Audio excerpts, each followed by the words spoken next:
Jopuonjre moko ariyo manyiri e kar chung' od bura ma Homa Bay Town mane orieny e penj mar grade 9 lek margi mar dhi nyime gi somo nyalo gore piny kaluwore gi chan mokwako miech gi kuonde ma giaye. Jafwambo marwa Ali Abich miyowa ler mar wachni.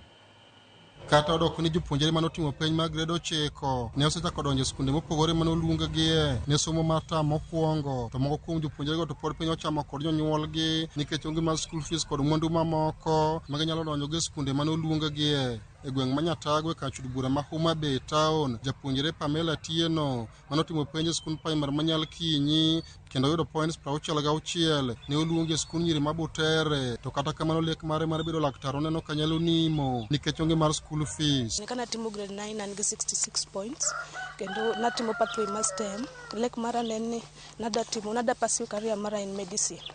Koro kana duogo ot to pesa onge. Koro kanyiso mama to ng'isa no konyal tera skul. Koro beda ot pesa onge. Jok mane wasomogo Monday by tarik 12 nitie jok mochako wasechako donjo skul. Ano kanyal donjo skul kaluwore gi pesa onge.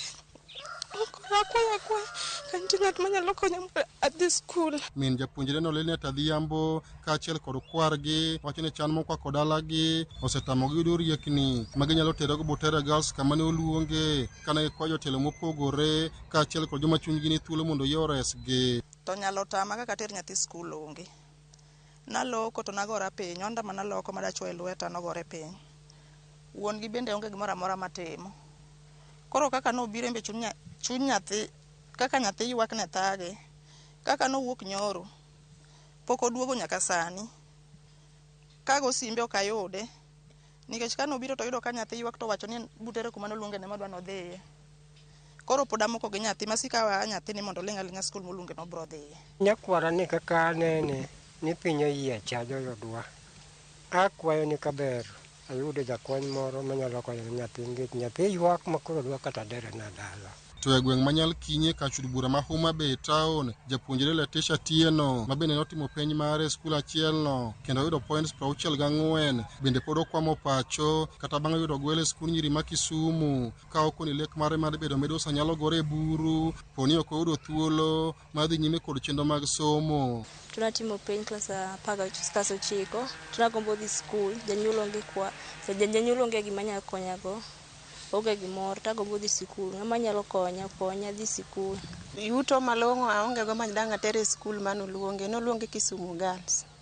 To daher mondo sirikal kata well wishers mantie omakna bad nyathina ni mondo yud kaka nyalo dhi skul.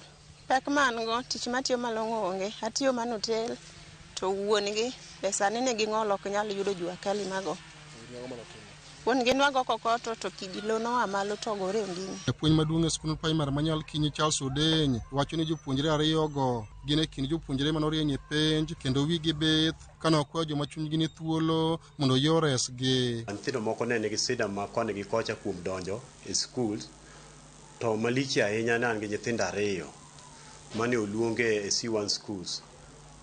To jonyuol gi osebedo ka goma chiemo koni gi koni mondo gidonji. Nyaka sani wan gi chandruok serious. An kaka head teacher asawinjo malit kabisa gi wach mag nyithindogi. Koro akwayo ka nitiere ng'ama nyalo konyowa nyithindogi mondo chop lekegi. Magi nyithindo gin nyiri ma very potential, gin very disciplined and still very young, to giriek be. E kinde ma jopuonjre mane otimo penj mag grade 9 higa mokalo dhi nyime kod donjo grade 10 e skunde mopogore mane oluongie, lek mag jopuonjre ariyo ma nyiri gieki samoro nyalo ruombore piny kaluwore kod onge mar school fees momiyo pod gin pacho. Maendi be nyalo duoko chien okenge mosebed kigoyo kod sirikal kaachiel kod migepe mamoko e kaunti ma Homa Bay kaendi e siro som jopuonjre ma nyiri. Ali Abich, Ramogi TV, Homa Bay.